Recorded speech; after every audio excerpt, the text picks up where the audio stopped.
में अंतर।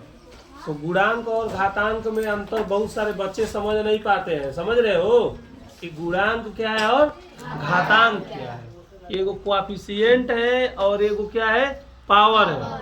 तो दोनों में क्या अंतर होता है इसको समझना बहुत जरूरी है।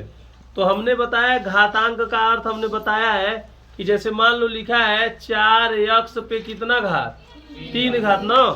तो हमने बताया है 4 क्या है, x का गुणांक है, यही ना। तो इसको पूरे को हम आधार कह सकते हैं और 3 को घात कह सकते हैं, ठीक है। तो घात का अर्थ क्या होता है, हेडिंग वही डाला है ना हमने। तो घात का अर्थ होता है कि जो आधार है वह गुणा में कितनी बार है।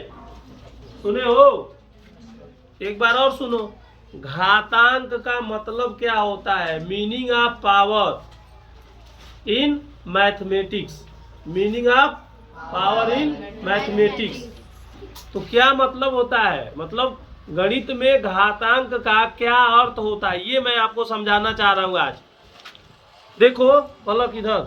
तो ये 4x पे 3 घात है ना। तो हमने कई बार बताया है कि जब आप घात देखिए, क्या देखिए, तो घात देखिए, तो जो बेस है, जो आधार है ना, वो घात 3 अगर है ना तो गुणा में इसको 3 बार रख दिए। समझ में आ गया। अब इसका हम गुणा करेंगे तो हमें पता चलेगा कि कितना होगा। तो अखिलेश अगर गुणा करेंगे तो 4 का गुणा 4 में करेंगे तो 4 का 4 बार टेबल पढ़ेंगे तो कितना हो जाएगा, 16 होगा। और फिर 16 का टेबल 4 बार तो कितना हो जाएगा, 16 चौको हो जाएगा ना। और 16 चौको 64 हो जाएगा। अब x पर एक घात, x पर एक घात, x पर एक घात। हमने जब अलजेब्रा पढ़ाया था तो उस दिन हमने बताया था आप लोगों को कि जब हम गुणा करते हैं, क्या करते हैं, गुणा करते हैं तो क्या होता है, घात जो होता है वो जुट जाता है। तो एक एक पावर है तीनों पे ना। ये को लिख लेते हैं, आधार लिख लेते हैं, सब आधार सेम है। एक एक एक मतलब जुट के कितना होगा। तो गुणा करते समय घात जुट जाते हैं। तो ये 3 बार है ना, हो जाएगा x पे घात कितना। अब जो घात है वो किस पर है, केवल। उस दिन भी हमने बताया था ब्रैकेट का मतलब, हाँ,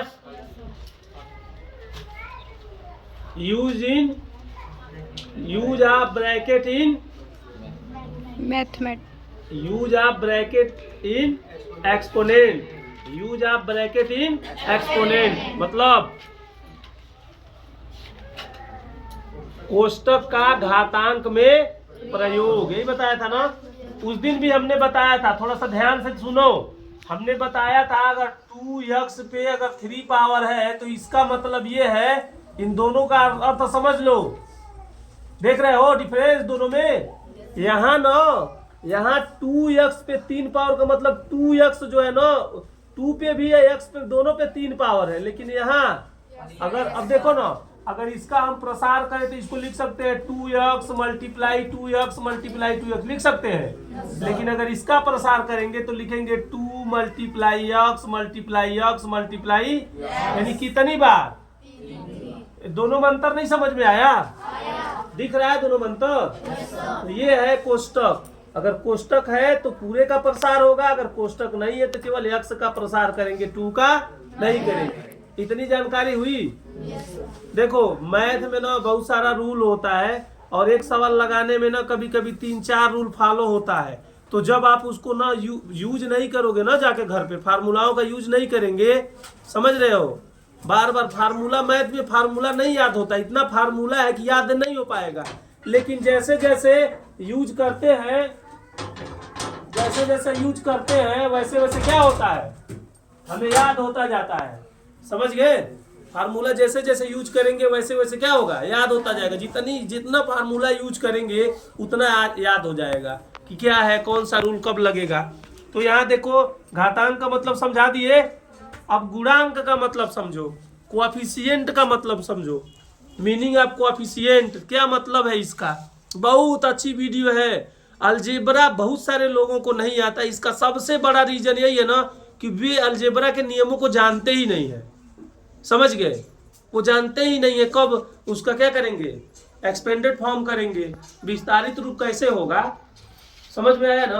अभी यहाँ देखो मैंने बताया ना कि घातांक को कैसे किए हैं, गुणम किए हैं, और वही गुणांक का किए हैं तो क्या हुआ है, किसमें किए हैं। तो ये चीज है, दो रूल है। और प्लस में और मल्टीप्लाई में दोनों में अंतर है। प्लस में क्या करते हैं, जोड़ेंगे, और मल्टीप्लाई में गुणा करेंगे।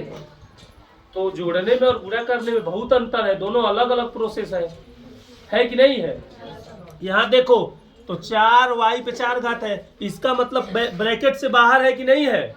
ऐसे हमने गोला बनाया, इसको हमने गुणांक बताने के लिए बनाया था। हकीकत कहानी यही थी कि हमने क्या क्या करने के लिए बनाया था, 4 को एरो, मतलब ये कंफर्म हो जाए कि ये 4 ही है। यहाँ ब्रैकेट नहीं है ना, तो जब ब्रैकेट नहीं है तो केवल y पे 4 घात है, तो केवल ये क्या है, गुणांक है।